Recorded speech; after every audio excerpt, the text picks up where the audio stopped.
अच्छा जी, कल हमने पढ़ा था ओरिएंटेशन क्लास में कि हम कुछ लैंग्वेजेस के बारे में पढ़ेंगे इसमें, जैसे कि HTML होगी, CSS होगी और Bootstrap, then Git and GitHub, Google Firebase, Netlify, Surge और फिर SCSS वगैरह। आज हमारी पहली क्लास ओरिएंटेशन क्लास के बाद और language HTML। HTML stands for Hypertext Markup Language। Hypertext Markup Language।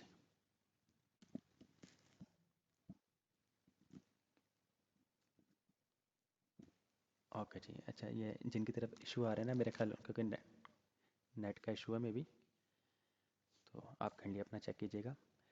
अच्छा जी, हाइपर टेक्स्ट मार्कअप लैंग्वेज। तो इंट्रोडक्शन टू HTML, आपके पास इंट्रोडक्शन टू HTML।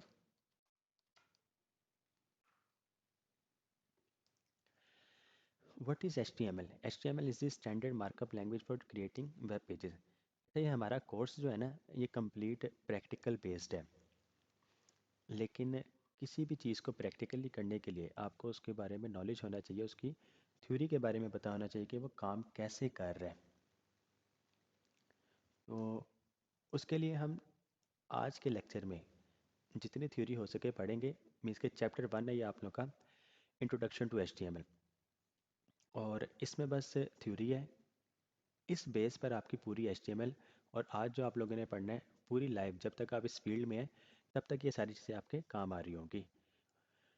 तो थ्योरी आज पढ़ते हैं, उसके साथ साथ हम प्रैक्टिकल भी करेंगे। आज हम अपनी वेबसाइट का पहला पेज क्रिएट करेंगे एंड उसके बाद से सो ऑन सिर्फ हमारा प्रैक्टिकल ही होगा, लेकिन उस प्रैक्टिकल के लिए थ्योरी बहुत ज़रूरी है। तो पहले HTML के बारे में जानते हैं कि HTML है क्या। HTML is the standard markup language for creating web pages. HTML stands for Hypertext Markup Language. HTML describes the structure of web pages using markup. HTML is not case sensitive. HTML जो है ये case sensitive नहीं है। Case sensitive का मतलब होता है कि आपके पास लेट सपोज H1 और आपके पास H1 इस तरह, आप लोअर केस में लिखें या फिर अपर केस में लिखें तो ये फ़र्क नहीं पड़ता, आपका काम हो जाएगा, एग्जीक्यूट करेगा, कोई एरर भी नहीं आएगा। तो ये केस सेंसिटिव नहीं है आपका। What is markup language? हमने पढ़ा कि HTML जो है वो एक मार्कअप लैंग्वेज है। तो मार्कअप लैंग्वेज क्या होती है? Markup languages are languages used by a computer to annotate a document. These languages are readable by humans. कि इसको ह्यूमन भी इजीली पढ़ सकते हैं, ये ह्यूमन रीडेबल है। अगर ह्यूमन पढ़ सकते हैं तो डेफिनेटली फिर मशीन को भी हमने सिखाया हुआ है, मशीन भी इस चीज़ को पढ़ सकती है। Which means that they are usually written using standard words instead of technical programming language terminology.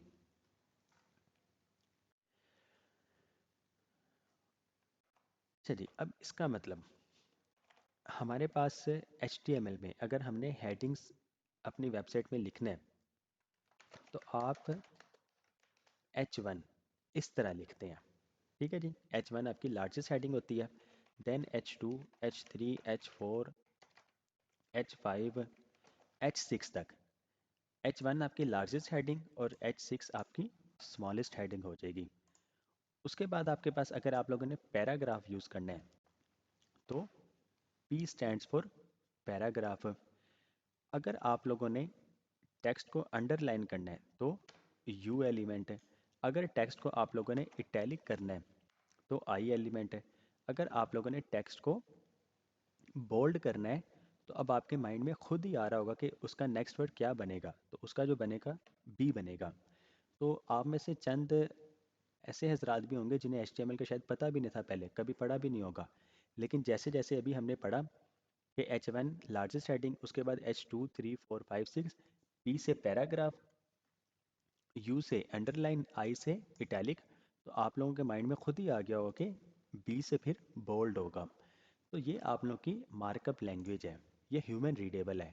और हमें इस चीज़ से पता लग रहा है कि अगर आप लोग B लिखें तो इसका मतलब बोल्ड है, I लिखें तो इटैलिक है, यू लिखें तो अंडरलाइन है, पी से पैराग्राफ हो गया और H1 से हेडिंग 1 हो गई आपकी। तो ये आप लोगों की मार्कअप लैंग्वेज होती है। The history of HTML, history हमने पढ़नी नहीं है, बस ये बुक है तो बुक पे सब कुछ लिखा हुआ है। 1991 में HTML फर्स्ट टाइम क्रिएट की गई और 1993 में पब्लिक के लिए रिलीज़ की गई। उसके बाद 2.0 1995 में, 4.01 1999 में। इस टाइम जो लेटेस्ट और करंट वर्जन है वो आप लोगों का HTML5 है, जो कि 22 जनवरी 2008 को रिलीज़ किया गया था पब्लिक के लिए। तो ये HTML5 है। At the time of writing this book, HTML5 is the fifth and current major version of the HTML standard that is a worldwide web consortium W3C recommendation है। अच्छा जी, वो तो आपकी हिस्ट्री होगी, हमने उस पर इतना जाना भी नहीं है। Y learn HTML5? HTML5 को क्यों पढ़ा जाए, क्यों सीखा जाए? It is essential to learn HTML if you want to build website. You can't build one if you don't know HTML because it's one of the prerequisites in learning other languages used for web development. अगर तो आप लोग web development सीखना चाहते हैं, web develop करना चाहते हैं, तो उसके लिए HTML5 सीखना बहुत ज़रूरी है। अगर आपको HTML5 नहीं आती है तो आप लोग कोई भी वेबसाइट नहीं बना सकते होंगे। तो इसलिए HTML5 का सीखना बहुत ज़रूरी है। उसके बाद इसका कंपैरिजन कर लेते हैं कि HTML1 से लेकर HTML5 तक फ़र्क क्या है, क्या चीज़ें न्यू आई है कि 5 वर्जन आ गए इसके। HTML 1.2 में क्या था, सिर्फ heading, paragraph, address, anchor tag, list, image, आप इमेज तक यूज़ कर सकते थे, टेबल आप यूज़ नहीं कर सकते थे। उसके बाद क्या हुआ, HTML 4.01 में टेबल आ गए, आपकी स्टाइलिंग आ गई, आप अपनी स्टाइलिंग कर सकते थे वेबसाइट की, स्क्रिप्ट आगे कि आप जावास्क्रिप्ट को यूज़ कर सकते थे। लेकिन अभी तक ऑडियो, वीडियो और डिज़ाइनिंग, जिस तरह कैनवस वगैरह है, आप लोगों ने कैनवा वेबसाइट का सुना होगा कि कैनवा वेबसाइट है। तो कैनवा वेबसाइट जो है वो HTML5 बेस्ड है। आप लोगों की यूट्यूब जो है वो HTML5 बेस्ड है। आप लोगों ने साउंड क्लाउड वेबसाइट के बारे में सुना होगा, तो साउंड क्लाउड जो है वो भी HTML5 बेस्ड है। कि अगर HTML5 ना होती तो आपका ऑडियो एलिमेंट ना होता, वीडियो एलिमेंट ना होता, कैनवस एलिमेंट ना होता, आप लोगों की गेम्स नहीं बन सकती थी, एनिमेशंस वगैरह नहीं बन सकती थी। तो ये सारी की सारी चीज़ें HTML5 की मदद से पॉसिबल हुई हैं। जी,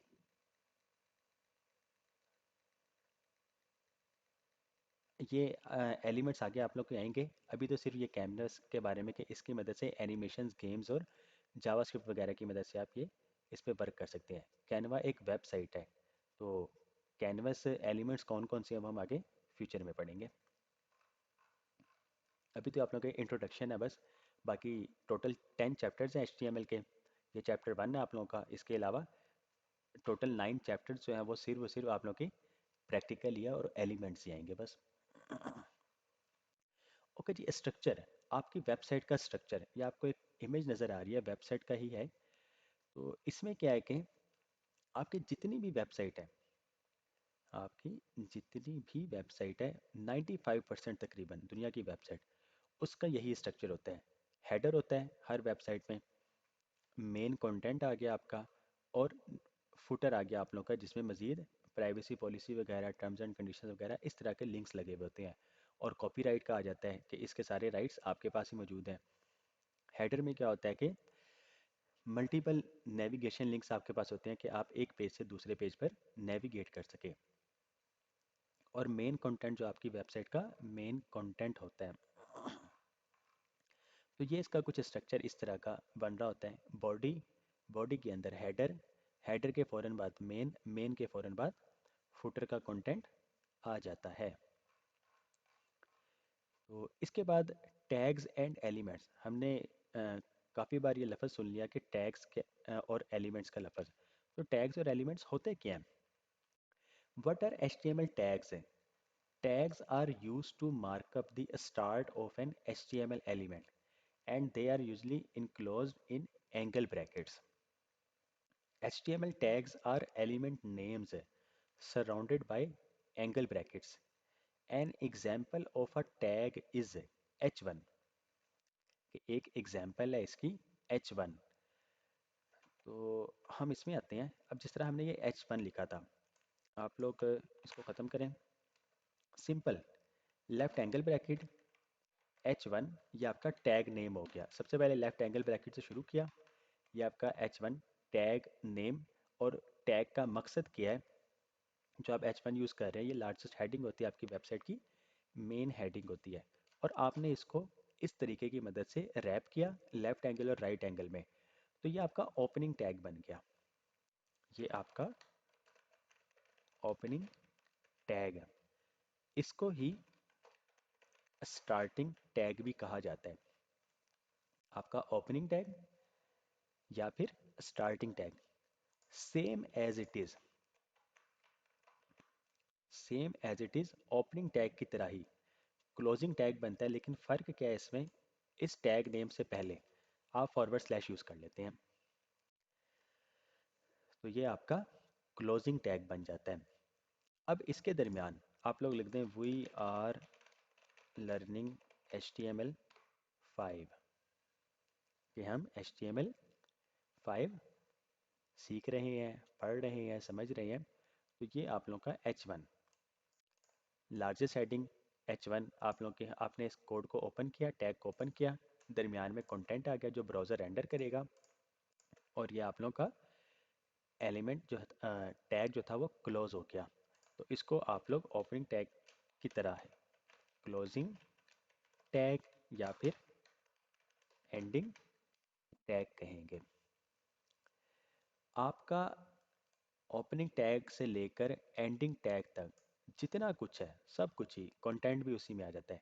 तो ये आप लोगों का एलिमेंट कहलाता है। आपका ओपनिंग टैग, कंटेंट और क्लोजिंग टैग, ये आपका H1 एलिमेंट कहलाएगा फिर। तो ये आप लोग के टैग्स और elements. HTML tags are elements names surrounded by angle brackets. An example of a tag is H1. Most tags must be opened H1 and closed H1 in order to function. For example, this is a heading. H1, this is a heading. What is an HTML element? An HTML element is defined by a star tag, some content, and an end tag.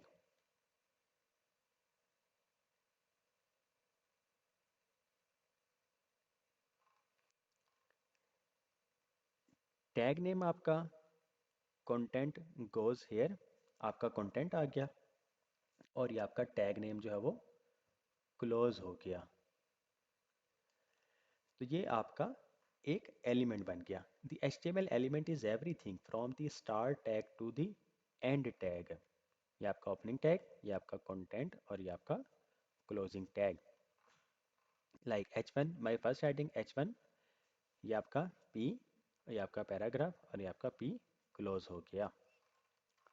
ये आपको image के ज़रिए से समझाया जा रहा है कि आपका P एलिमेंट ये ओपन हुआ, my cat is very grumpy, ये आपका कंटेंट हो गया, और क्लोजिंग टैग ये आपका क्लोजिंग टैग हो गया।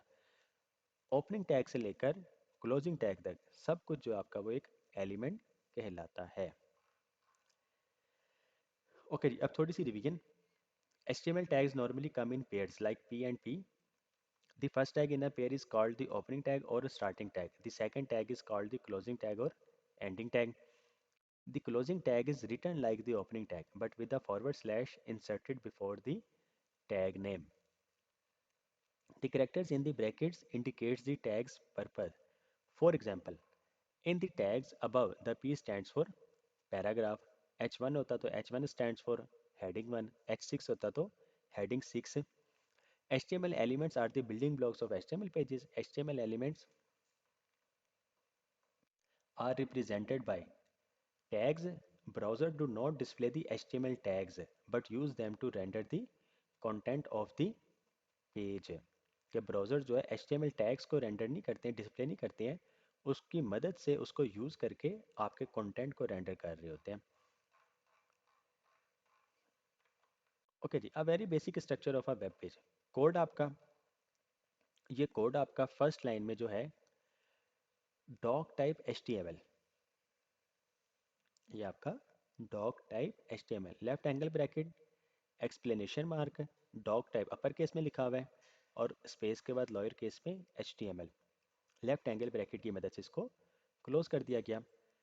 तो ये केस सेंसिटिव नहीं है, अगर आप इसको लोअर केस में भी लिखना चाहें और इसको अपर केस में लिखना चाहें ये काम करेगा, लेकिन बेहतर वे ये है कि इसको इस तरह ही लिखा जाए। उसके बाद क्या आ जाता है, HTML, डॉक टाइप HTML के फ़ौरन बाद आपका HTML, HTML के अंदर ये आपका ओपन हुआ, ये क्लोज हुआ। HTML को रूट एलिमेंट भी कहा जाता है और HTML को टॉप लेवल एलिमेंट भी कहा जाता है। HTML आपका इक्वल टू रूट एलिमेंट या फिर टॉप लेवल एलिमेंट, ये आपका कहलाता है। हेड, आपका हेड के अंदर टाइटल आ गया, आपकी वेबसाइट का टाइटल जो है वो आपको टाइटल में नज़र आता है। और बॉडी के अंदर H1P, आपका जितना भी कंटेंट है वो सारा का सारा जो ब्राउज़र में नज़र आता है वो हम बॉडी में लिखते हैं। आप बॉडी में ना लिखें, हेड भी ना लिखें, HTML भी ना लिखें, तब भी लिखें तो ये काम कर जाएगा, लेकिन आपकी वेबसाइट जो है प्रॉपर जिस तरह बननी चाहिए और जो उसका स्ट्रक्चर होना चाहिए, अगर आप उसको फॉलो नहीं करेंगे तो आपकी वेबसाइट जो है कभी भी टॉप रैंकिंग में नहीं आएगी, गूगल के पेजेस पर नहीं शो होगी प्रॉपर तरीके से, अगर आप इसको नहीं स्ट्रक्चर करते हैं तो। Output, this is a heading जो हमने लिखा था और this is a paragraph.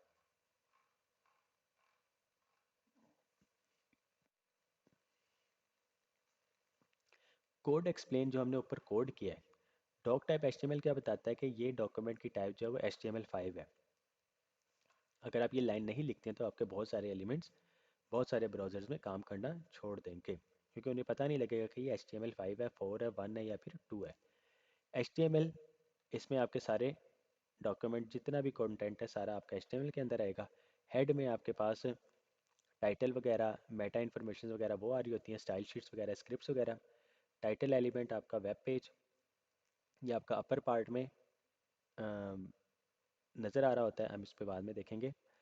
Body आपका, this element includes elements like H1P image and a lot more, कि जो चीज़ आपको नज़र आ रही होगी वो आप बॉडी एलिमेंट में लिखेंगे। H1 क्या करता है, ये लार्जेस्ट हेडिंग है और P क्या आपका पैराग्राफ है। तो ये कुछ इसका structure.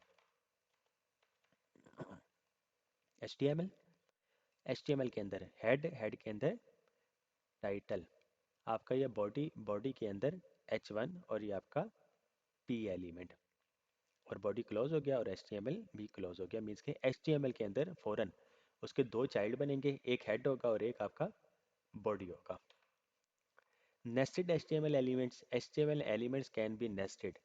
This means HTML element can contain one or more HTML elements. HTML elements के अंदर HTML elements आ सकते हैं। For you to better understand it, look at the example code below. P आपका ओपन हुआ और P आपका last में close हो गया। उसके बाद I, और I के अंदर टेक्स्ट जो आएगा वो आपकी आउटपुट ये बने, क्योंकि ये इटैलिक कर देता है।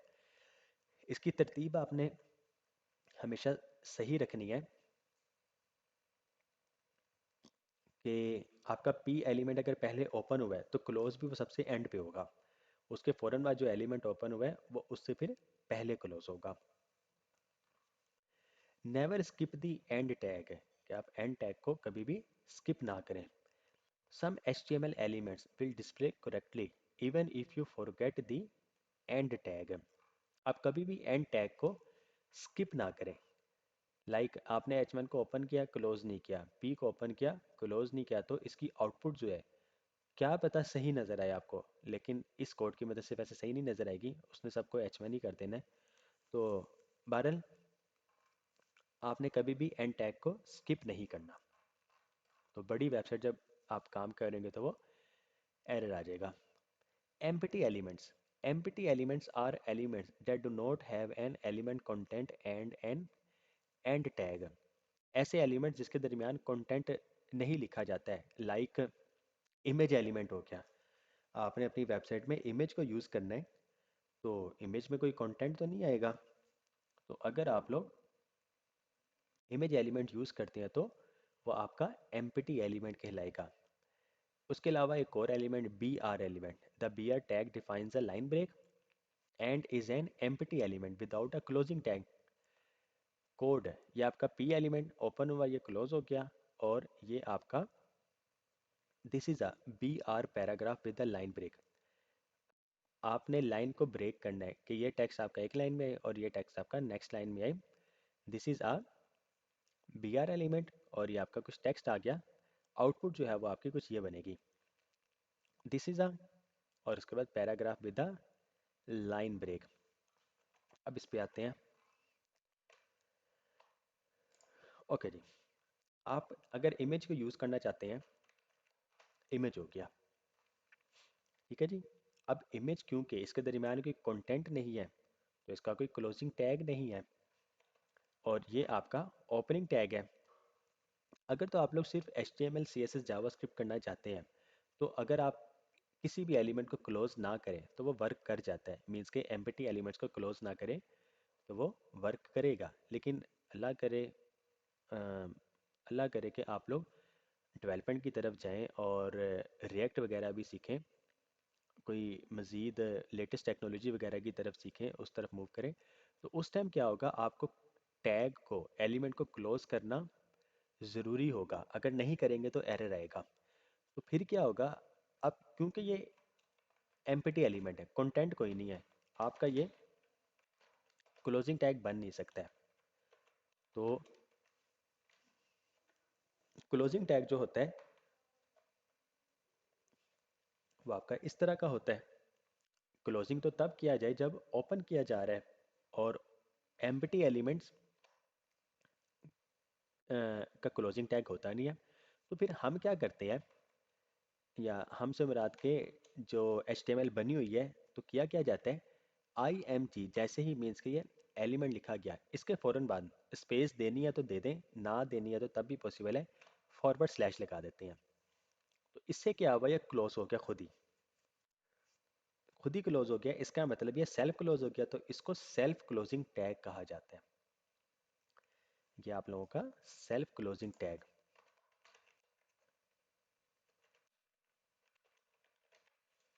ये आपका सेल्फ क्लोजिंग टैग कहलाता है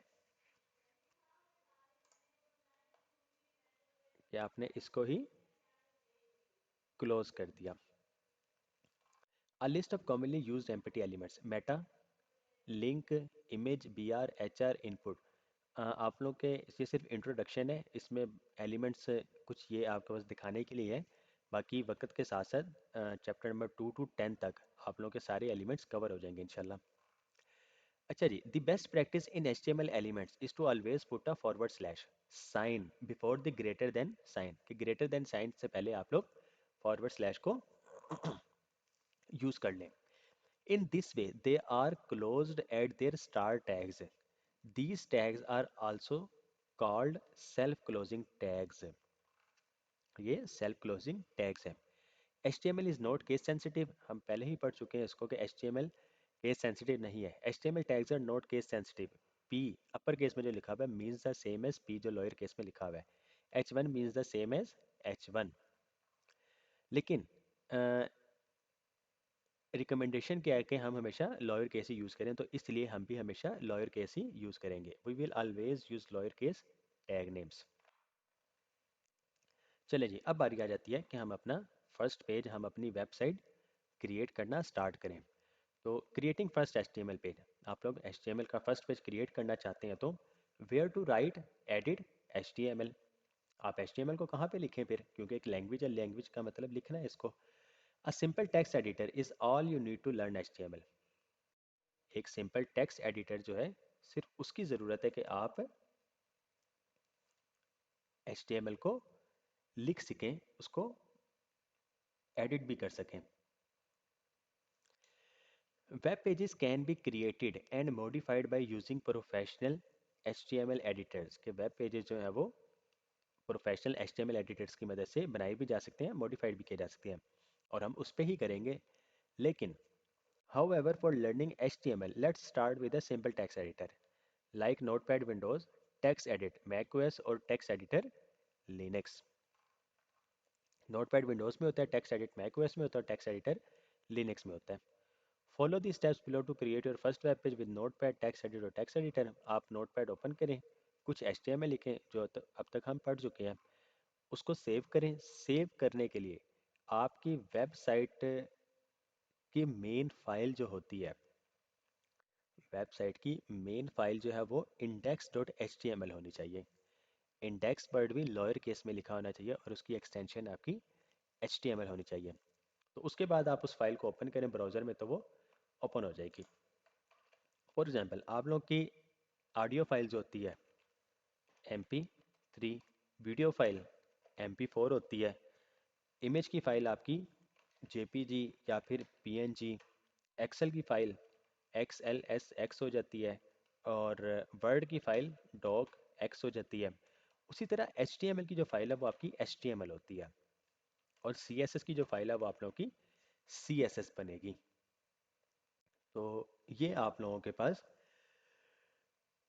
HTML की फ़ाइल होगी तो आप लोगों की वेबसाइट वर्क करेगी। तो अब आ जाते हैं वेब पेज क्रिएट करते हैं। आप लोग सबसे पहले, अच्छा जी, आप लोगों की वेबसाइट जो है वो आप लोग डेस्कटॉप पे क्रिएट नहीं करेंगे। उसको आप लोग प्रॉपर किसी डी ड्राइव में, ई में, एफ में, जहाँ पे भी एक फ़ोल्डर बना लें प्रोग्रामिंग का या असाइनमेंट्स का, या फिर सीरा का वर्ड यूज़ कर लें, उसके अंदर आप लोग प्रोग्रामिंग वगैरह कर लें। तो ये सारी चीज़ें आप लोग करेंगे। उसके बाद हम एक फ़ोल्डर क्रिएट कर लेते हैं सेक्शन सी। आप लोगों का सेक्शन सी है। तो यहाँ पर सबसे पहले एक फ़ोल्डर क्रिएट करते हैं, प्रोजेक्ट फ़ोल्डर, जो आपकी एक वेबसाइट की जितनी फाइल्स हैं वो सारी की सारी आपकी उसमें ही होंगी।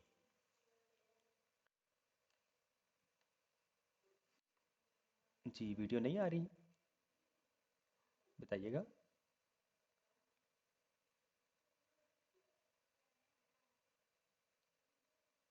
हाँ, मेरा ख्याल तो आ रही है।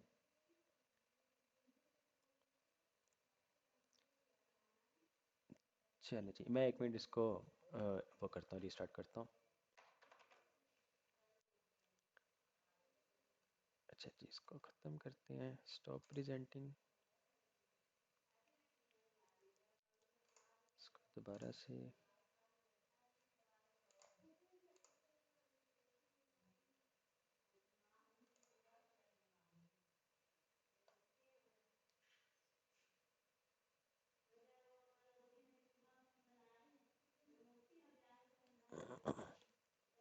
जी, अब आ रही है।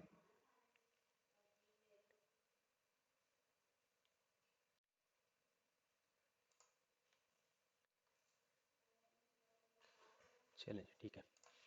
अच्छा जी, आप लोग सबसे पहले अपनी एक वेबसाइट का फोल्डर बनाएंगे जिसमें आपकी वेबसाइट की सारी फाइल्स होंगी। Let suppose website folder project name जो रखना है, राइट क्लिक करें, न्यू में एक फ़ोल्डर क्रिएट कर लें। इसमें आपकी वेबसाइट का नेम होगा, आप लोग की वेबसाइट का नेम। जैसे google.com है तो आप लोग फिर गूगल लिखते हैं। इसमें आप लोग की स्पेस नहीं आनी चाहिए क्योंकि डोमेन में स्पेस नहीं होती है। अगर याहू है तो याहू, याहू मेल है तो याहू मेल। तो इस तरह से आप लोग वेबसाइट की डोमेन नेम वगैरह के अगेंस्ट ही आप लोग प्रोजेक्ट का नेम लिखते हैं। लेट सपोज आप लोग कल कोई 10, 20, 50, 100 प्रोजेक्ट्स पे काम कर चुके हैं, तो आप लोग को कैसे पता लगेगा कि कौन सी वेबसाइट का डाटा किस फोल्डर में है? तो इसलिए डोमेन नेम सबसे बेस्ट रह जाता है। तो इसके लिए हम यूज़ कर लेते हैं कोई नाम, लेट सपोज अल्फ़ा। ऐसे ही बस माइंड में ये नेम आ गया तो अल्फ़ा, इसको ओपन करें। अच्छा, एक तो तरीका ये था कि न्यू फोल्डर में आप जाएं, फोल्डर क्रिएट कर लें। इसकी एक शॉर्टकट की भी है, कंट्रोल शिफ्ट एन प्रेस करें तो न्यू फोल्डर बन जाता है। अब इसका आप लोग नेम चेंज कर सकते थे, तो ये नेम आपका चेंज हो सकता है। Control shift plus N, control plus shift plus N press करेंगे तो एक न्यू फोल्डर क्रिएट हो जाता है विंडोज़ में और लिनक्स में। अल्फ़ा। अब यहाँ पर आप लोग एक फ़ाइल क्रिएट करेंगे। अच्छा जी, फ़ाइल के लिए मैं पहले आपको दिखाऊं। New file, text document. अब हमने जो करना है टेक्स्ट डॉक्यूमेंट, ये आप लोग की नेम क्या होगा, index dot H T M L. ठीक है जी, index dot H T M L. लेकिन ये अभी तक index dot H T M L 100% नहीं बनी, ये अभी भी टेक्स्ट डॉक्यूमेंट है, जबकि हमने इसको H T M L document बनाना है। यहाँ पर जो विंडोज़ 11 के यूज़र हैं, आपके पास व्यू में जाएंगे, या अगर विंडोज़ 10 है तो यहाँ पर ही आपके पास व्यू का एक टैब होगा, उसमें ये आपके पास ऑप्शन आ रहा होगा फाइल नेम एक्सटेंशंस लिखा हुआ। विंडोज़ 11 में इस तरह, विंडोज़ 10 में यहाँ कहीं ही आपके पास शो हो रहा होगा व्यू टैब में। इस पर जैसे क्लिक करें तो ये देखें, आपके पास index dot H T M L dot T X T लिखा हुआ आ रहा है। तो हमने इसको index dot H T M L बनाना है बस। तो अब अगर आप लोग index dot H T M L लिखें, एंटर करें, यस, तो ये देखें आपके पास index dot H T M L की फ़ाइल बन गई। अब इसे राइट क्लिक करके ओपन विद करें नोट पैड, तो ये आप लोगों का ब्लैंक पेज। अब इसमें हमने क्या करना है, line number 1, doc type H T M L, इसकी मदद से एच टी एम एल 5 हमने ब्राउज़र को बता दिया कि ये एच टी एम एल 5 है। उसके फ़ौरन बाद रूट एलिमेंट आपका एच टी एम एल। इस एच टी एम एल के अंदर हेड, हेड को ओपन किया, हेड को क्लोज किया, इसके अंदर आपके पास टाइटल आ रहा होगा, जो आपकी वेब पेज का टाइटल होगा।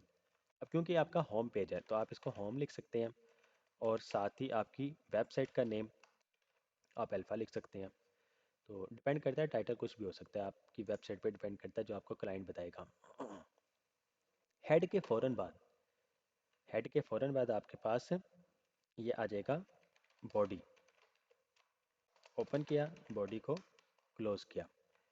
इसमें आप लोगों ने अब लिखना है H1 ले लें, H1 को ओपन किया, H1 को क्लोज किया, और इसमें आपके पास वी आर लर्निंग HTML5। इसको सेव करें कंट्रोल प्लस एस से, कंट्रोल प्लस एस से आपकी फाइल सेव हो जाती है इस तरीके से। तो सेव इसको करें। अब आप लोग इसको अपने ब्राउज़र में ओपन करें, डबल क्लिक करें तो ये देखें आपके पास वी आर लर्निंग HTML5 लिखा हुआ आ रहा है, और यहाँ पर आपके पास ये होम अल्फ़ा जो आप लोगों ने टाइटल दिया था वो आ गया आपके पास।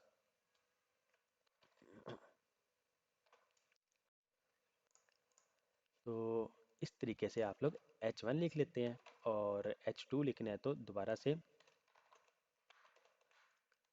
H2 आपका सेव करें, पेज को रिफ़्रेश करें, तो ये आपके पास देखें वी आर लर्निंग HTML5।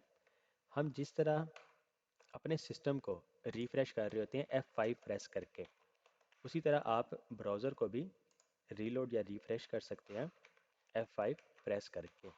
आप लोग अब जाके सिंपल F5 प्रेस करें, रिफ़्रेश हुआ, और आपके पास ये चीज़ आ गई। अदरवाइज़ आपके पास ऑप्शन है, यहाँ पे जाके आप रीलोड कर सकते हैं, या फिर कंट्रोल प्लस आर प्रेस करके इसको रीलोड किया जा सकता है। जी, कोई सवाल है तो आप लोग पूछ सकते हैं।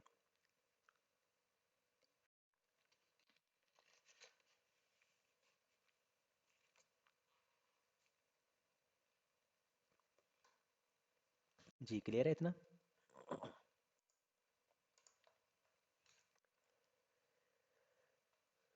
ओके जी, इसके बाद अगर आप लोगों ने पैराग्राफ यूज़ करना था तो पैराग्राफ, और दिस इज़ अ पैराग्राफ लिख लें, सेव करें, पेज को रिफ्रेश करें, और ये आपके पास दिस इज़ अ पैराग्राफ लिखा हुआ आ गया। ओके जी, तो ये हमारा एक सिंपल HTML का पेज क्रिएट हो गया। उसके बाद text editors. Text editors integrated development environment IDE कहा जाता है। Editing HTML code can be done without any specific tools. In fact, if you have a simple text editor, you are good to go. However, just because you can do something doesn't mean it is the best way to do it, and that applies to web development as well.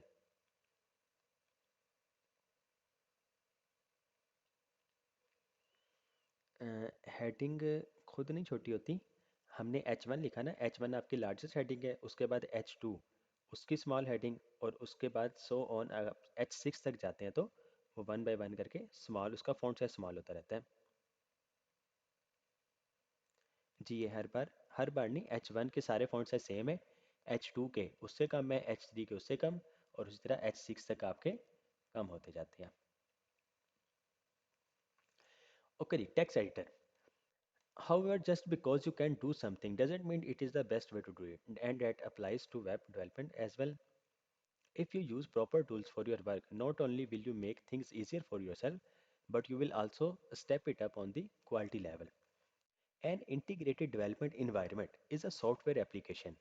एक IDE एक software application है that provides comprehensive facilities to computer programmers for software development. An IDE normally consists of at least a source code editor, build automation tools, and a debugger.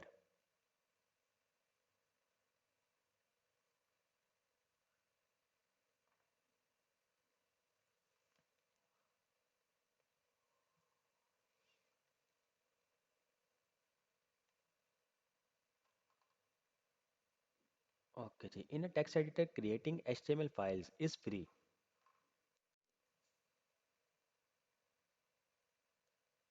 Okay जी, जी ठीक है।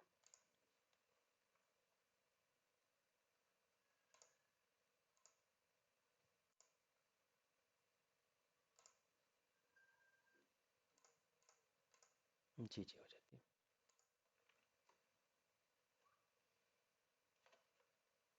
जी। ओके जी।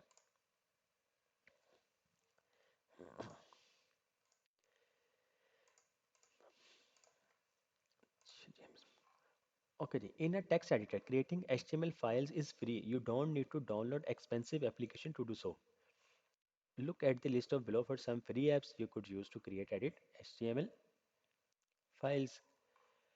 आपके पास notepad text editor, ये जो है आपके पास पहले से ही इंस्टॉल्ड होते हैं विंडोज़ में, मैक ओएस में और लिनक्स में। नोटपैड प्लस प्लस उसके बाद, और उसके बाद आपके पास विजुअल स्टूडियो कोड। ये माइक्रोसॉफ्ट कंपनी का सॉफ्टवेयर है।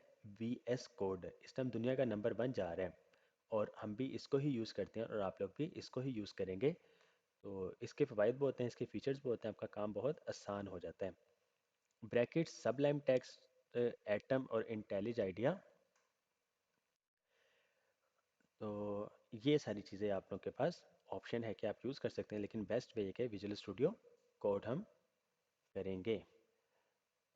जी, ये जो बुक वगैरह है ये आप लोग को मिलेगी इंशाल्लाह। और क्या ये काम हम मोबाइल पे कर सकते हैं? मोबाइल पे नहीं कर सकते एक्चुअल में। जब आप लोग प्रोफेशनल फील्ड में जाना चाहते हैं और प्रोफेशनली काम करना है, तो प्रोफेशनल काम आपके सिस्टम या लैपटॉप वाले होने पे जो होते हैं वो उस पे ही किए जाते हैं। तो ये भी काम जो है आप लोग का कंप्यूटर या फिर लैपटॉप में ज़रूरी होगा। ओके जी, HTML basic. All the HTML documents must start with the document type declaration doc type HTML. The HTML document itself begins with HTML and ends with HTML. The visible part of the HTML document is between body and body. Doc type HTML, ये आपका code HTML document type के बता रहा है कि HTML5 है, और उसके बाद HTML ओपन हुआ क्लोज हुआ, बॉडी ओपन हुआ क्लोज हो गया, और H1 और P हो गया। नहीं जी, विंडोज़ 7 नहीं। विंडोज़ 7 आपकी पुरानी हो चुकी है, उसमें बहुत सारे सॉफ्टवेयर जो हैं वो अब इंस्टॉल नहीं होते हैं, और आप लोग को इशू बनेगा विंडोज़ 7 में। कम से कम विंडोज़ 8 और 8.1 तो वैसे भी अच्छी नहीं आई थी, इस वजह से विंडोज़ 10 डायरेक्ट हो गई कि जल्दी इसकी रिलीज़ आ गई थी। तो कम से कम विंडोज़ 10 करें। अब तो विंडोज़ 11 आ चुकी है, और विंडोज़ 10 करें कम से कम, फिर फ़ायदा है। कंट्रोल आर से आपका पेज रीलोड होता है। और जी इंशाल्लाह व्हाट्सएप का ग्रुप मेल्स के लिए बना दिया जाएगा। तो उसमें ये होगा कि सेपरेट ग्रुप बस मेल्स का हो, फीमेल्स का ना हो, क्योंकि वो अक्सर ये व्हाट्सएप पे इशू वगैरह बन जाते हैं कि नंबर वगैरह। तो इस चीज़ से हम खुद बचते हैं, कोशिश करते हैं कि इसलिए आपको भी ब्रॉडकास्ट लिस्ट में ही रखा गया है। तो लास्ट सेशन में भी एक बार इस तरह हुआ था, तो इस वजह से मैं आप लोगों को अभी क्लास के दौरान ही कह देता हूँ, अगर कोई भी आपको कहे कि इस लिंक को क्लिक करके आप लोग ग्रुप ज्वाइन करें, तो हमारी तरफ से ऑफिशियली कोई इस तरह की चीज़ नहीं है कि आप लोग कोई भी ग्रुप ज्वाइन करें। आप लोग अपनी मर्ज़ी से करना चाहते हैं, अपने रिस्क पे करना चाहते हैं तो आप लोग कीजिएगा, ऑफिशियली ये नहीं होगा। तो फेसबुक का ग्रुप बना हुआ है, वो फेसबुक का ग्रुप ज्वाइन कर लें आप लोग, कोई डिस्कशन है आप लोग उसमें कर सकते हैं। आप लोग के वहाँ पे सीनियर्स भी मौजूद हैं, और सेम बैच वाले भी हैं, तो वहाँ पे डिस्कशन हो सकती होगी, कर सकते होंगे। अलबत्ता फ़ीमेल्स के लिए कोई भी ग्रुप नहीं है इस टाइम तक। अगर कभी हुआ तो ऑफिशियल नंबर से ही मैसेज आएगा। तो अनऑफिशियल नंबर से अगर आप लोग करते हैं तो वो हमारी ज़िम्मेदारी नहीं, ना ही हम उसके ज़िम्मेदार होंगे। और जी मुनीब भाई, इंशाल्लाह लेक्चर्स की रिकॉर्डिंग मिलेगी। कल की भी रिकॉर्डिंग हुई है, बस मसरूफियत की वजह से मैं उसको शेयर नहीं कर सका, तो वो मैं कर दूंगा। जी, ग्रुप का नेम, दो ग्रुप हैं, एक सीरत ग्रुप ऑफिशियल के नाम से है, और एक उमैर नेटवर्क के नाम से है। उसमें क्या कि जितने भी स्टूडेंट्स हैं वो अपनी एक्टिविटीज़ वगैरह भी, अपनी जो कोडिंग वगैरह असाइनमेंट्स वगैरह भी शेयर कर रहे होते हैं, तो आप लोग वो ज्वाइन कर सकते हैं ये दोनों ग्रुप। Okay जी, doc type, the doc type declaration represents the document type and helps browser to display web pages correctly. It must only appear once at the top of the page before any HTML tags. The doc type declaration is not case sensitive. The doc type declaration for the HTML5 is doc type HTML। ये doc type जो है हमेशा line number 1 पर आएगा, और आपकी पूरी website पे सिर्फ एक बार ही आएगा। सॉरी, पूरी वेबसाइट के पेज, जो एक पेज जो बनेगा, जिस तरह index.html हमने बनाया, उसमें सिर्फ एक ही होगा। आपके वेब पेज पे doc type H T M L, body और हेड, ये सारे सिर्फ और सिर्फ एक बार ही आएंगे, रिपीट नहीं होगा एक पेज पे। उसके बाद जी एट्रीब्यूट्स। अच्छा जी, अब पहले वी एस कोड पर आ जाते हैं। वी एस कोड के लिए आपके पास सिंपल गूगल करें, V S code, visual studio code.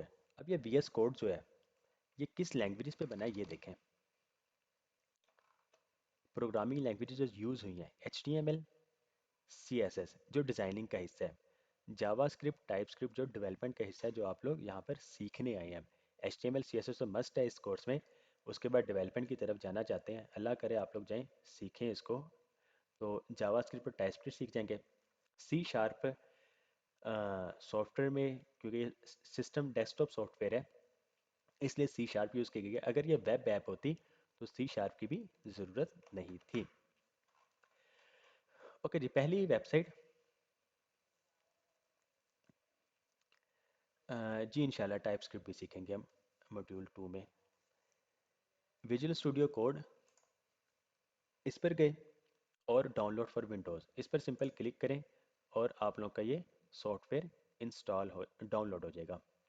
Download करने के बाद जिस तरह आप लोग बाकी सॉफ्टवेयर वगैरह इंस्टॉल करते हैं, तो आप लोग इसको भी इंस्टॉल करें। इसको इंस्टॉलेशन के वक्त, क्योंकि इसमें ऑलरेडी इंस्टॉल्ड है, थोड़ा टाइम भी लग जाएगा, इसको स्किप करते हैं। इंस्टॉलेशन के वक्त एक ऑप्शन आता है जिसको आप चेक करते हैं, तो इसके लिए भी आप लोगों के लिए एक ट्यूटोरियल बना हुआ है कि आप लोगों ने इसको इंस्टॉल कैसे करना है, और वो ऑप्शन फिर कैसे आएगा। आप लोग जब वी एस कोड को इंस्टॉल कर लेंगे, अपने प्रोजेक्ट फोल्डर में आएंगे। पहले हमने क्या किया था, इस फाइल को सेलेक्ट करके हमने ओपन विद नोट पैड किया था, तो अब वी एस कोड हम कर सकते होंगे क्योंकि ऑप्शन आ जाएगा। लेकिन हमने फाइल को नहीं करना, हमने इस फाइल को ओपन नहीं करना, हमने इस पूरे प्रोजेक्ट फोल्डर को, ब्लैंक स्पेस आपके पास कहीं पे भी हो, राइट क्लिक करें और शो मोर ऑप्शंस में विंडोज़ 10 में आपको डायरेक्ट आपको ये चीज़ नज़र आएगी। विंडोज़ 11 में शो मोर ऑप्शन करना पड़ता है। तो राइट क्लिक करके शो मोर ऑप्शंस और फिर ये आपके पास ओपन विद कोड है। ओपन विद कोड करें तो ये आपका प्रोजेक्ट फोल्डर जो है वो VS कोड में ओपन हो जाएगा।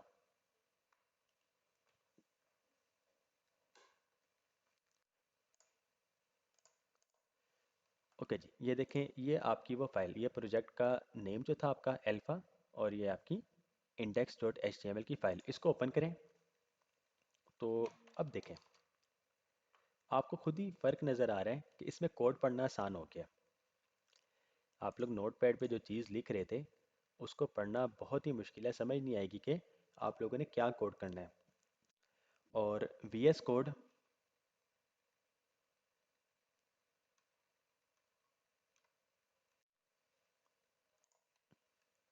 हाँ जी, जिनके पास VS कोड है वो दोबारा इंस्टॉल ना करें, वो वही यूज़ करें। VS कोड जिनके पास नहीं है वो तो लाजमी सी फिर बात ये करेंगे यूज़। अच्छा जी, अब इसमें फ़र्क नज़र आ रहा है। इसका एक और फ़ायदा ये है कि टैग नेम और एट्रीब्यूट्स वगैरह आप लोग आगे पढ़ेंगे, कंटेंट इसकी कलर वगैरह चेंज होते हैं, हमें पढ़ने में आसानी हो जाती है। और एक तरीका ये कि राइट क्लिक करें, फॉर्मेट डॉक्यूमेंट करें। आप डॉक्यूमेंट जैसे फॉर्मेट करेंगे तो ये देखें, अब आपको पता लग रहा है कि हेड के बाद कौन सा टाइटल है, हेड के अंदर कौन सा है, और बॉडी के अंदर कौन कौन से एलिमेंट्स हैं। तो ये चीज़ आपके लिए आसान हो जाती है VS कोड में। और ये कुछ आपके पास था, इसको आप ख़त्म कर दें, सेव करें, तो ये आपके पास ख़त्म हो गया। अब नोटपैड को बंद कर दें, इसकी हमें ज़रूरत नहीं है। VS कोड में आए और VS कोड में बॉडी, और बॉडी के अंदर आप लोगों ने जो कुछ भी लिखना है वो वर्क कर रहा होता है।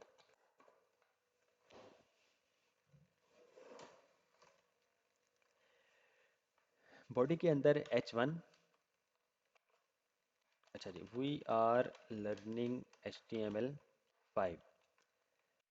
अब अगर इसकी ही कॉपी बनानी है तो H2, H2। कॉपी बनाने के लिए ऑल्ट शिफ्ट एरो डाउन करें तो कॉपी बन जाती है नीचे। H3, H3, आपके पास H4, H4, H5, H5, और ये आपके पास H6, H6 हो जाएंगे। अच्छा, डॉक्यूमेंट फॉर्मेट करने के लिए आपके पास शॉर्टकट की भी है, shift plus alt plus F, तो आप ये चीज़ भी यूज़ कर सकते हैं। अच्छा जी, सेव करें, पेज को रिफ्रेश करें तो आपके पास ये देखें, लार्जेस्ट हेडिंग, उसके बाद small, then small, small again small, and last पे H6 आपके पास सबसे स्मॉल हेडिंग आ गई। पैराग्राफ यूज़ करना है तो पैराग्राफ। अच्छा, VS कोड का एक और फ़ायदा, पहले हम क्या कर रहे थे, ओपन किया और P लिखा, इसको राइट एंगल ब्रैकेट किया, तो ये आपका टैग बनता था और क्लोजिंग टैग भी खुद लिखना पड़ता था। अब इसने काम हमारा क्या आसान किया, आपको P चाहिए, P लिखें, एंटर करें, आपके पास P एलिमेंट आ जाएगा, तो ये आपका काम आसान हो गया। This is a paragraph, save करें, पेज को रिफ्रेश करें तो दिस इज़ अ पैराग्राफ। जी, वीडियो हैंग हो रही है, ये सही क्लियर नज़र आ रही है? ओके जी, ठीक है जी। अच्छा जी, दिस इज़ अ पैराग्राफ। आप एक और पैराग्राफ यूज़ करते हैं, this is an other paragraph, save करें, पेज को रिफ्रेश करें, this is an other paragraph. अच्छा, अब चीज़, आपने कोई एक लफ्ज़ भी चेंज करना है। जैसे यहाँ पे HTML5 लिखा है, हम सिर्फ और सिर्फ इसको HTML कर देते हैं। सेव करें तो आपको दोबारा से पेज को रिफ़्रेश करना पड़ेगा, तो HTML या उसमें चेंजेस नज़र आएंगी। हम चाहते हैं कि हम ज़ाहिर सी बात वर्किंग स्पीड हमने फास्ट करनी है, तो जैसे ही हम कुछ भी चेंज करें वो ऑटोमेटिक चेंज हो जाए। तो ऑटोमेटिक चेंज के लिए आपके पास VS कोड में यहाँ पर एक्सटेंशंस, आपको एक्सटेंशन नज़र आ रही हैं, इस पर क्लिक करें। यहाँ पे जाके लाइव सर्वर लिखें, तो ये आपके पास लाइव सर्वर रिट्विक डे, ठीक है जी, ये इसका डेवलपर है। इसको आप लोगों ने इंस्टॉल कर लेना है। इसको इंस्टॉल करने के बाद आपके पास राइट क्लिक करें तो ओपन विद लाइव सर्वर का ये ऑप्शन आ रहा है आपके पास, या फिर इसकी शॉर्टकट की Alt+L+O, Alt+L+O, या फिर आपके पास ऑप्शन है यहाँ पे गो लाइव जाने का। गो लाइव करें और ये आप यहाँ पे गो लाइव, आपका ये आ गया। इसको स्मॉल करें कुछ। अब अगर आप लोग इसमें कोडिंग चेंज करके देखते हैं, लाइक HTML5 दोबारा कर दें, इसको जैसे ही सेव करें तो यहाँ पे देखिएगा HTML5 लिखा हुआ आ जाएगा। सेव करें तो ये देखें, मीन्स कि जब भी चेंजेस होते हैं ये ऑटोमेटिक पेज रिफ्रेश खुद से ही हो जाता है लाइव सर्वर की मदद से। और ये लाइव सर्वर आपका तब चलेगा जब आप लोगों के प्रोजेक्ट फोल्डर में मेन फाइल जो है वो index.html होगी। जी, उम्मीद है इतना आप लोगों को क्लियर होगा। अब आ जाते हैं एट्रीब्यूट्स पे। एट्रीब्यूट्स क्या होते हैं? The HTML attributes are used to provide more information to an HTML element. HTML attributes only appear at start tags, mean क्या हमेशा ये ओपनिंग टैग में ही नज़र आएंगे। It will never be on end tags, ये कभी भी end tags पे नहीं होंगे। All HTML elements can have attributes. HTML elements can have multiple attributes. HTML attributes usually come in name value pairs like name, attribute का name आएगा, equal sign के बाद value. An attribute name, an equal sign, a value surrounded by quotation marks.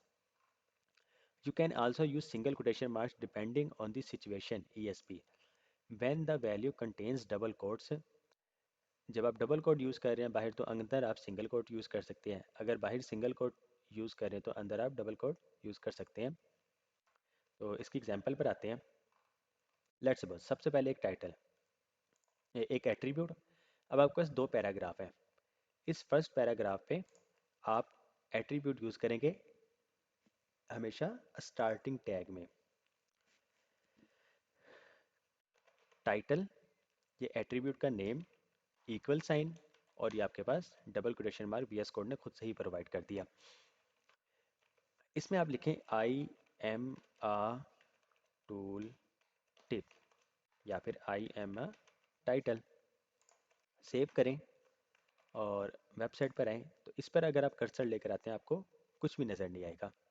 लेकिन अगर आप इस पर cursor लेकर आते हैं तो आपको यहाँ पे लिखा हुआ नज़र आ रहा है आई एम अ टाइटल। तो ये टाइटल एट्रीब्यूट की मदद से है। अच्छा जी, अब टाइटल में बाहर आपके पास ये देखिए डबल कोट है, यहाँ पे भी और यहाँ पे भी। अब अगर आप यहाँ पे भी डबल कोट यूज़ करते हैं तो इसने समझना है यहाँ पे ओपन हुआ और यहाँ पे क्लोज हो गया, बाकी को ये इग्नोर कर देगा और ये शो नहीं करवाएगा। अगर आप चाहते हैं कि अंदर आप डबल कोट यूज़ कर सकें तो बाहर फिर आप सिंगल कोट यूज़ करेंगे और यहाँ पे भी सिंगल कोट आप यूज़ करेंगे। तो इस तरह फिर आप लोग यूज़ कर सकते हैं। या फिर आपके पास ऑप्शन है कि आई एम इस तरह लिख दें। टाइटल को आप डबल कोट में लिखना चाहते हैं तो टाइटल आपका डबल कोट में आ जाएगा। सेव करें, आई एम ए टाइटल। तो ये देखें आई एम ए टाइटल, और टाइटल में अब डबल कोटेशन मार्क्स आपको नज़र आ रही हैं।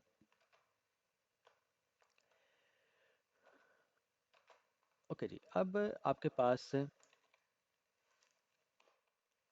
अच्छा जी, एच आर अगर आप एलिमेंट यूज़ करें, एच आर, अब ये एम्प्टी एलिमेंट है आपका, ठीक है जी। तो एम्प्टी एलिमेंट को खुद से क्लोज किया जाता है तो वह सेल्फ क्लोजिंग टैग कहलाता है। तो अगर इसको क्लोज करना है तो इसको आप एच आर इस तरह करते हैं। सेव करें तो ये आपका एच आर एक हॉरिजॉन्टल लाइन आ गई। आप चाहते हैं कि दिस इज एक लाइन में है और another paragraph text next line में है। तो आप लोग लाइन ब्रेक कर सकते हैं, दिस इज के बाद बी आर ये यूज़ कर लें। अब ये आप की एक लाइन में और ये आपका एक लाइन में आएगा। ये देखें जी। उसके बाद आपके पास एच आर आ गया। एच आर के बाद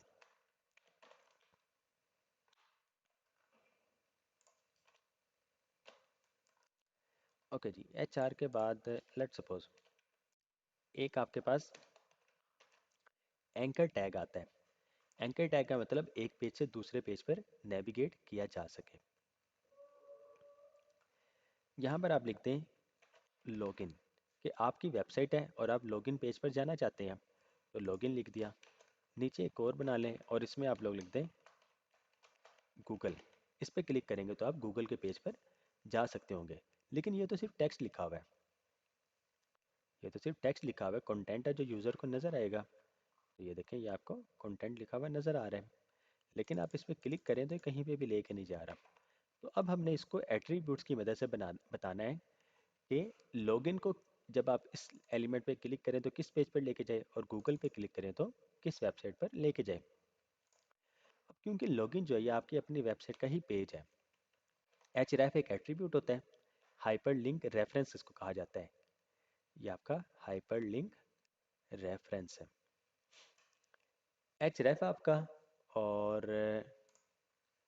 इसमें अब आप लोग ने बताना है login dot H T M L.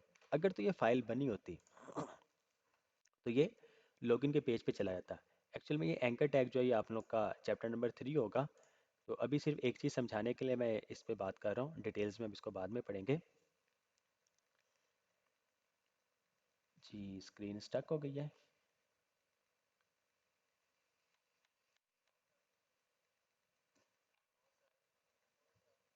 Okay जी। जी ये उस्मान भाई आप काइंडली देखिएगा, अपना आपकी तरफ से कुछ हुआ है, आप पेज को रीलोड करें तो ठीक हो जाएगा। ओके जी। अब यहाँ पे आप एच लिखें और H T T P S google.com। तो इस तरीके से आप गूगल पे जा सकते होंगे। लॉगिन का पेज, गूगल का पेज सेव करें। अब लॉगिन का देखें, हमने यूआरएल जो दिया है सिर्फ फाइल का नेम दिया है कि उस फाइल पे ले जाए। और google.com पे तो ये आपको एक एक्सटर्नल वेबसाइट पे लेके जाएगा। ये देखें, लॉगिन पे तो नहीं अभी जा सकते क्योंकि हमने पेज को क्रिएट नहीं किया। गूगल पे क्लिक करें तो ये आपको गूगल की वेबसाइट पर लेके चला जाएगा। बैक करें तो आप वापस अपनी वेबसाइट पर आ गए। तो अक्सर वेबसाइट वगैरह होती हैं, खासतौर पर यूनिवर्सिटीज़ की वेबसाइट वगैरह, वो डिफरेंट यूनिवर्सिटी की वेबसाइट्स वगैरह के लिंक्स लगाए हुए होते हैं। या फिर बोर्ड ऑफ फैसलाबाद की जो वेबसाइट है उसमें भी दूसरे लिंक्स होते हैं। अच्छा जी, स्क्रीन नहीं आ रही,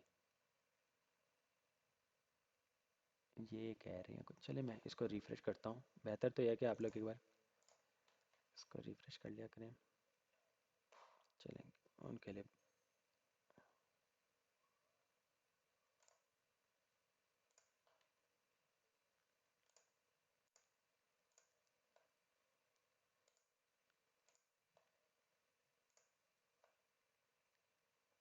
हाँ जी, स्क्रीन होगी नज़र आ रही है अब।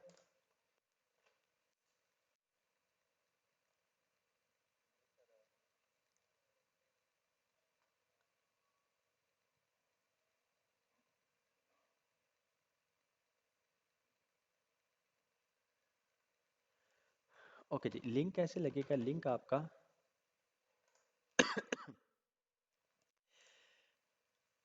एंकर टैग, एंकर टैग उसके दरमियान कंटेंट में जो आपने यूज़र को दिखाना है वो यूज़र आ जाएगा।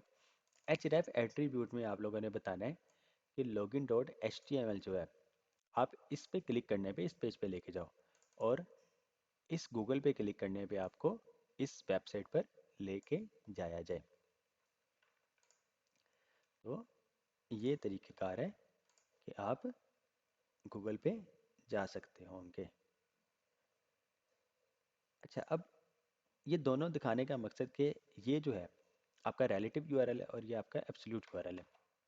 दो तरह के यूआरएल होते हैं और ये आपका URL. There are two type there are two ways to specify the URL in the href attribute: absolute URL, relative URL. Links to an external website that is hosted on another server. ये आप अपनी website में उस website को link करने चाह रहे हैं जो किसी और सर्वर पे मौजूद है, तो वो आपकी एक्सटर्नल वेबसाइट कहलाती है और वो आपका एब्सोल्यूट यूआरएल बनता है। रिलेटिव यूआरएल जो आपके अपनी वेबसाइट के ही पेजेस होते हैं और आप लोग उसको यूज़ कर रहे होते हैं। तो ये आप लोगों का था। अब ये आपका एक टॉपिक बहुत इंपॉर्टेंट, ये I think second last topic है। इसके बाद आप लोगों का लास्ट एक टॉपिक रह जाएगा, तो आप लोगों का चैप्टर 1 कंप्लीट हो जाएगा। ये बहुत इंपॉर्टेंट है। Block level elements and inline elements. All the HTML elements can be categorize into two categories. कि आपको दो कैटेगरी के एलिमेंट्स मिलते हैं, ब्लॉक लेवल एलिमेंट्स और इनलाइन एलिमेंट्स।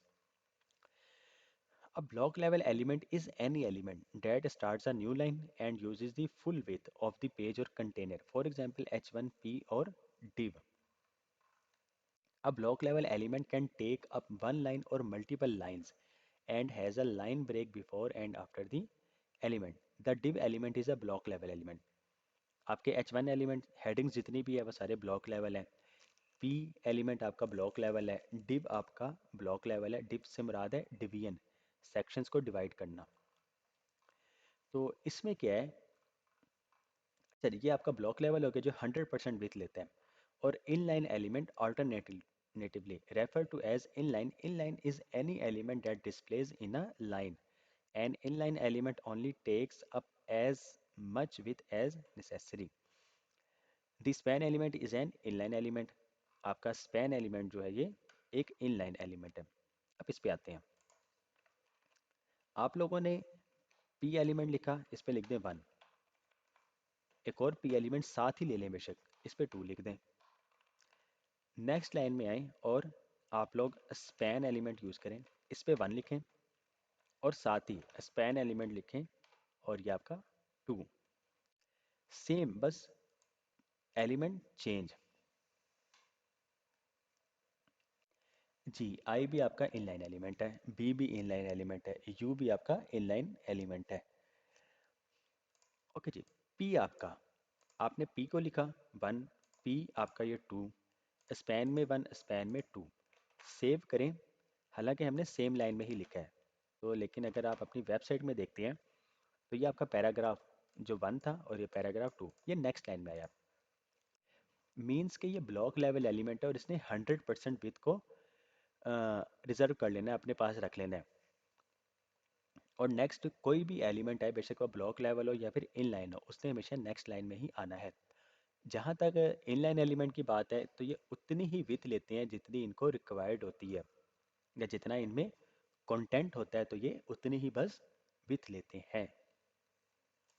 तो ये फ़र्क था। और इस तरह के सवाल लास्ट बैच के कुछ स्टूडेंट से, उनसे इंटरव्यू के दौरान ये पूछा गया था कि साल कोर्स करने के बाद जब वो इंटरव्यू में गए तो उनसे वो वाला सवाल पूछा गया जो आप लोगों ने पहले लेक्चर में पढ़ा हुआ था।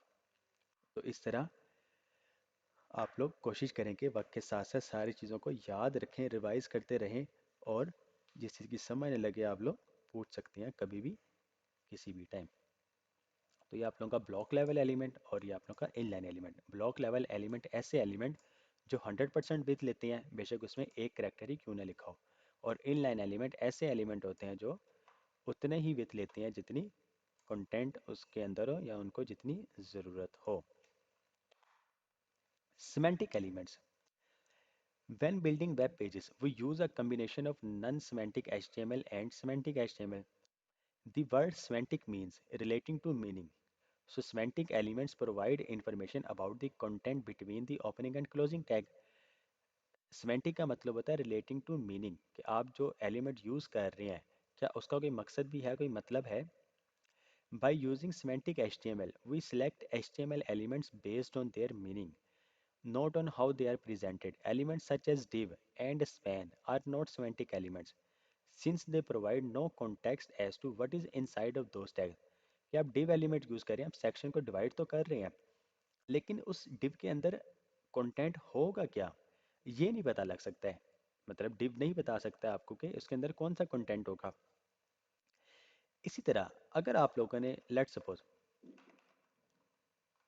आपके पास div एलिमेंट, ये तीन div आ गए, ठीक है जी, ये तीन div, ये तीन भाई हैं, ये तीन बहन है, तीनों का नाम सेम है। जिस तरह div है, ये तीनों का नाम सेम है। आप लोग नादरा में रजिस्ट्रेशन करवाते हैं, नाम तीनों का सेम हो सकता है, एक चीज़ यूनिक होगी आप लोगों की, तो वो होगी आप लोगों की आईडी। वो आप लोगों की आईडी होगी। तो इसी तरह आप किसी भी एलिमेंट को यूनिक आईडी दे सकते हैं। एक एट्रीब्यूट है आईडी, और उसमें आप लोग इसको हेडर कहते हैं कि ये हेडर है, इसको आईडी में बता दें कि ये मेन है, और इसको आईडी में बता दें कि ये फुटर है। आईडी की मदद से तो हम इसको डिवाइड कर रहे हैं, हमें समझ लग जाती है कि चलो आईडी इसकी हेडर है तो इसमें हेडर का कंटेंट होगा, मेन है तो मेन होगा, फुटर है तो फुटर का हो जाएगा। लेकिन अगर आईडी ना हो तो डिव आपको नहीं बता सकता है कि इसके अंदर क्या कंटेंट होगा। तो इसी की बजाय ये आपका नोट सिमेंटिक एलिमेंट है, ये सिमेंटिक एलिमेंट नहीं है। अगर आप लोग सिमेंटिक एलिमेंट यूज करना चाहते हैं तो आपके पास हेडर, अब ये देखें हेडर आपको बता रहा है कि इसके अंदर हेडर का कंटेंट होगा। आपका मेन, मेन आपको बता रहा है कि इसके अंदर मेन का कंटेंट होगा। उसके बाद फुटर, फुटर आपको बता रहा है कि इसके अंदर फुटर का कंटेंट होगा। तो ये एलिमेंट्स खुद अपने नाम से ही वाजे कर रहे होते हैं कि इसमें कौन सा कंटेंट आने वाला है। तो जब जिनको सिमेंटिक एचटीएमएल का नहीं पता, जो नॉन प्रोफेशनल डेवलपर्स हैं, वो क्या करते हैं, वो इस तरह की ही डिव एलिमेंट यूज़ कर लेते हैं और आईडी की मदद से उसको डिवाइड कर रहे होते हैं, जबकि हमारे पास हेडर, मेन और फुटर एलिमेंट मौजूद है।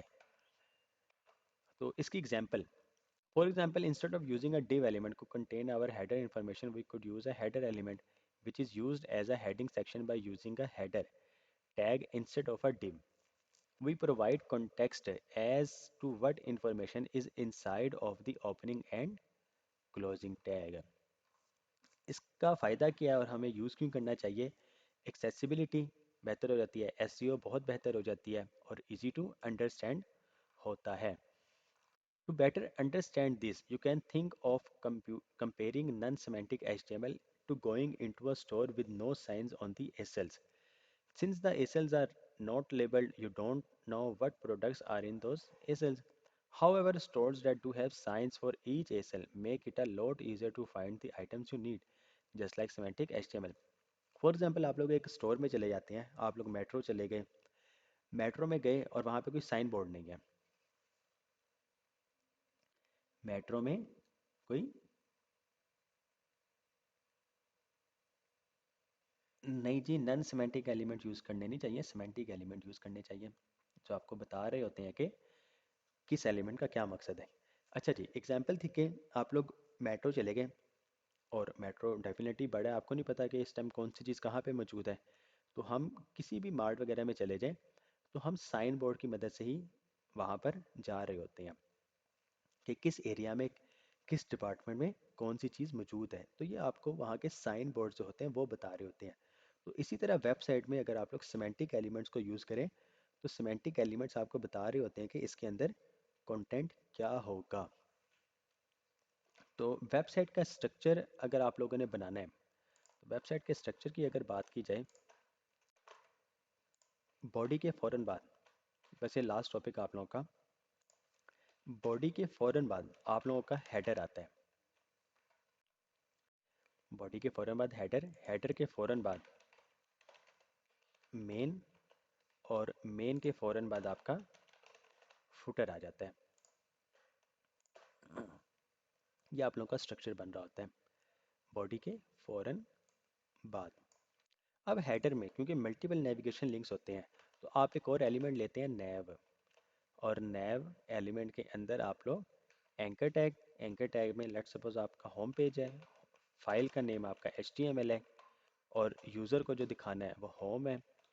कंटेंट आप लोग कुछ भी लिख सकते हैं, लेकिन इस कंटेंट पर क्लिक करने पे ये किस पेज पर जाए, ये आप लोग href में बताते हैं।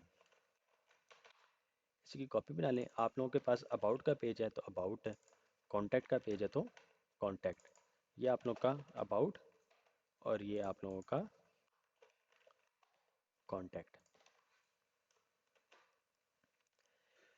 तो ये आपका हेडर हो गया। मेन में H1, this is our main heading, ये आपका मेन हेडिंग हो गया।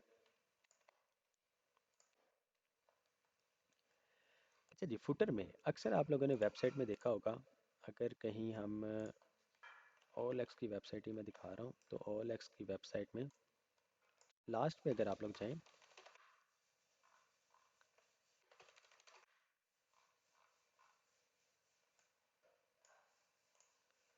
तो आपको ये कॉपीराइट ये नज़र आ रहा होता है।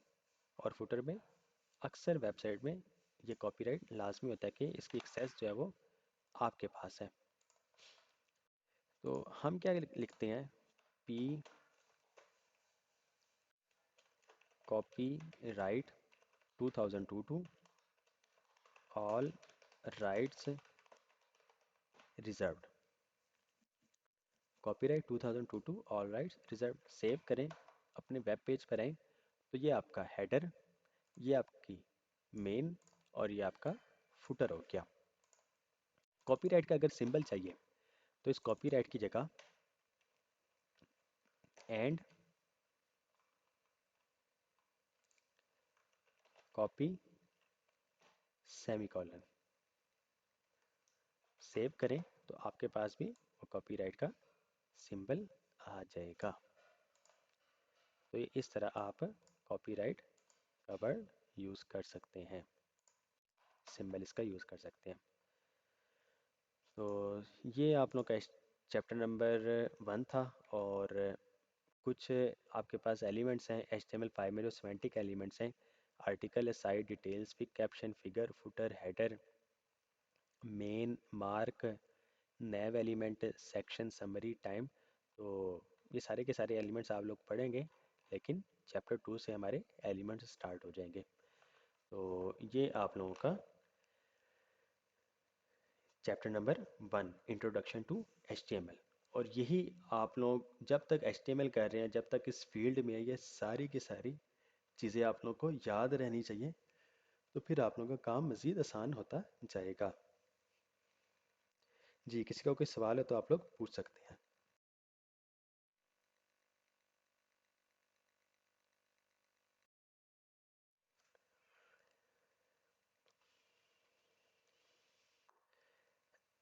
जी, असाइनमेंट आप लोगों की आज से ही होगी। असाइनमेंट आप लोगों को आज ही मिलेगी। सॉरी, आज तो नहीं, अब टाइम काफ़ी हो गया है। और मैंने भी आराम करना है, तो इंशाल्लाह कल मैं आप लोगों को असाइनमेंट शेयर कर दूंगा। असाइनमेंट सेक्शन A और B वालों को भी इंशाल्लाह कल ही मिल जाएगी। तो असाइनमेंट मिल जाएगी। असाइनमेंट आप लोगों ने उसको बनाना है एज इट इज़, और फिर उसको सेंड करना है। जी, सबमिट कहाँ पे करवानी है, आप लोगों को एक गूगल फॉर्म का लिंक मिलेगा। नहीं नहीं, मेरे नंबर पे नहीं, आप लोगों ने असाइनमेंट को सेंड करना। आप लोगों ने असाइनमेंट बनाई, असाइनमेंट बनाने के बाद आप लोगों ने उसको डिप्लॉय करना है। जी, मैं बता देता हूँ, फोल्डर सेव वाला।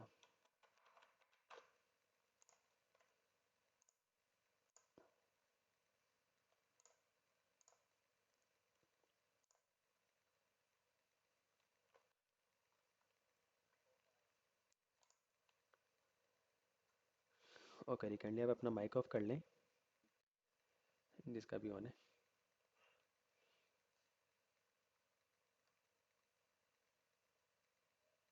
जी जी, मैं दोबारा बताता हूँ।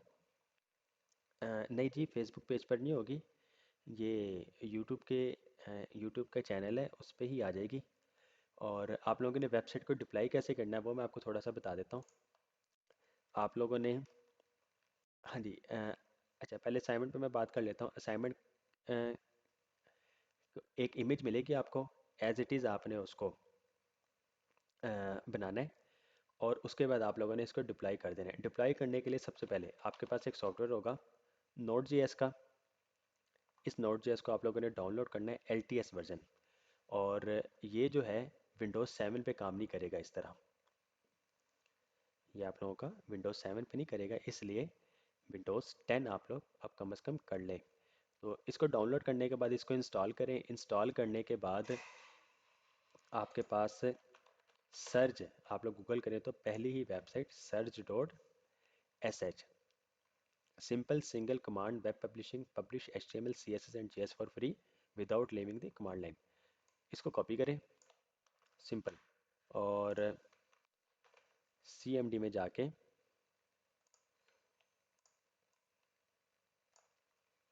ये आप लोग का CMD, इसको ओपन करें और इसे आप लोग पेस्ट कर दें, एंटर करें। तो सर्च जो है वो इंस्टॉल हो जाएगा। सर्च जब इंस्टॉल हो जाएगा उसके बाद आप लोग अपने प्रोजेक्ट फोल्डर में आए, यहाँ पे जाके CMD को रन करें। ठीक है जी, ये CMD आप लोग का रन हो गया इस अल्फ़ा के फोल्डर में, जो प्रोजेक्ट फोल्डर है। यहाँ पे जाके आप लोग सर्च लिखें। सर्च लिखने के बाद, अच्छा जी, आप लोग का सर्च लिखेंगे तो सबसे पहले आप लोग इसका अकाउंट क्रिएट करेंगे। अगर अकाउंट क्रिएट है तो आप लोग सिर्फ और सिर्फ लॉगिन करेंगे। तो मैं इसको साइन इन कर लेता हूँ। उसके बाद पासवर्ड दे दें आप लोग। पासवर्ड आप लोग लिख रहे होंगे लेकिन आपको नज़र नहीं आएगा, तो करेक्ट पासवर्ड ही लिखिएगा। अच्छा जी, ये गलत हो गया तो इसने दोबारा पूछ लिया मेरे से। अगर ये सही होता, ये ना पूछता। ओके जी, पासवर्ड सही दे दिया। तो अब ये कह रहा है कि रनिंग एज, और ये आपसे प्रोजेक्ट फोल्डर के बारे में पूछ रहा है कि क्या इस प्रोजेक्ट फोल्डर को आपने करना है। अच्छा जी, ये आपका settings, Windows PowerShell, duplicate colour, custom, इसका फ़ॉन्ट साइज। अच्छा,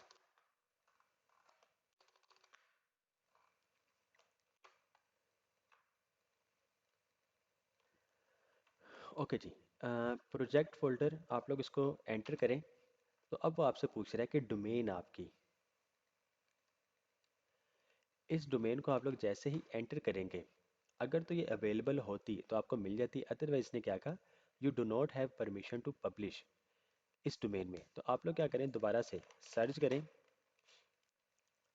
और एंटर करें। अब ये दोबारा हमें एक और डोमेन बता रहा है, इसको एंटर करें। अगर ये मिल जाती है तो इसकी भी नहीं मिली।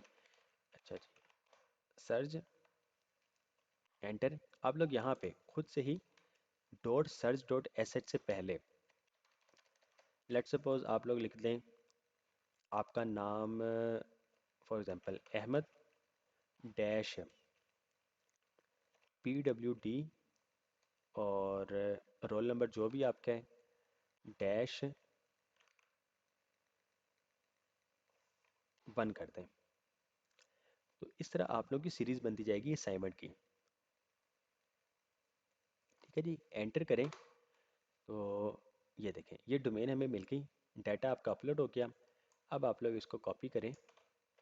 ये जो डोमेन जो है, ये आप लोग मुझे सेंड करेंगे गूगल फॉर्म पे। एक गूगल फॉर्म का लिंक आएगा, उसमें आप लोग अपना नाम, रोल नंबर और ये वाला लिंक सेंड करेंगे।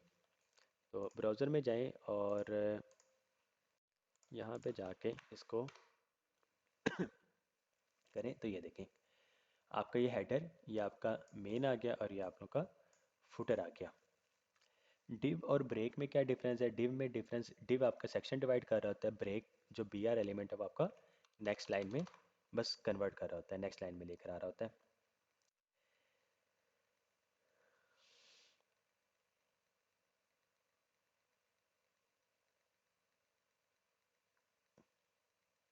जी, फाइल नेम इंडेक्स बनाना की ज़रूरी है। अब देखें, हमने इस प्रोजेक्ट फोल्डर को डिप्लाई कर दिया। इस प्रोजेक्ट फोल्डर को हमने डिप्लाई किया। इसमें file index dot H T M L थी। उस ब्राउज़र को या उस सर्वर को कैसे पता लगेगा कि आपने कौन सी फाइल को दिखाना है? तो इसलिए index dot H T M L ये लाजमी है कि index dot H T M L लिखा जाए और लोअर केस में ही लिखा जाए। आप लोगों ने अपर केस में भी नहीं लिखना, स्मॉल फॉन्ट साइज में ही लिखना है, स्मॉल फॉन्ट्स में। तो फिर ये आपका काम करेगा। सर्वर को सिर्फ और सिर्फ index dot H T M L का पता है कि उस फाइल को हमने टारगेट करना है।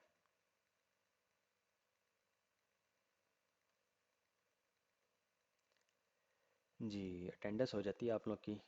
बाकी इसका भी ट्यूटोरियल पड़ा हुआ है, और यूट्यूब का जो चैनल है, यूट्यूब पे अगर आप लोग मेरा नाम ही लिखें पूरा, मोहम्मद उमैर अहमद, तो आ जाएगा। अदरवाइज़ सी स्लैश जो उमैर अहमद 27, तो यहाँ पर आपको वो ट्यूटोरियल जो है वो भी मिल जाएगा। ये ट्यूटोरियल इसका, ये वेबसाइट्स को डिप्लॉय कैसे किया जाता है, फ्री में फ्री डोमेन कैसे मिल जाती है। तो इस तरह आप लोग को ये सारे लेक्चर्स भी मिलते रहेंगे। तो ये चैनल है मोहम्मद उमैर अहमद, लिखेंगे आ जाएगा, नहीं तो आप लोगों को शेयर भी कर दिया जाएगा जो वीडियो वगैरह होगी। अच्छा जी, चलो मैं यहीं पे इसको बता देता हूँ। आपका ये डिव है एक, यहाँ से लेकर यहाँ तक, और एक डिव आपका यहाँ से लेकर यहाँ तक, ये सेक्शन डिवाइड हो गया। एक डिव आपका ये, एक डिव आपका ये वीडियोज़ है। उसी तरह जिस तरह प्लेलिस्ट बनती जाती है, एक न्यू डिव बनती रहती है। बहरहाल जब आप लोग थोड़ा सा आगे पढ़ेंगे आप लोग को ज़्यादा क्लियर हो जाएगा। अभी इस तरह हाँ जी, ये वीडियो मौजूद है। ये जो कंप्लीट जो हमने किया ना, ये CMD वाला, कि नोट को उसमें कंप्लीट है कि नोट को कैसे इंस्टॉल किया जाए, फिर सर्च को कैसे इंस्टॉल किया जाए, और ये सारी चीज़ें आपकी उसमें बनी हुई है। ये 16 मिनट की वीडियो है, जो मैंने आपको शायद 1 मिनट में भी बता दिया था। तो ये डिटेल्स में पढ़ेंगे तो देखेंगे तो समझ आ जाएगी। फुटर में मल्टीपल लिंक्स वगैरह आ रहे होते हैं। आप लोग डिपेंड करता है कि वेबसाइट पे वो आपको क्लाइंट ही बताता है कि फुटर में क्या क्या चीज़ें आएंगी।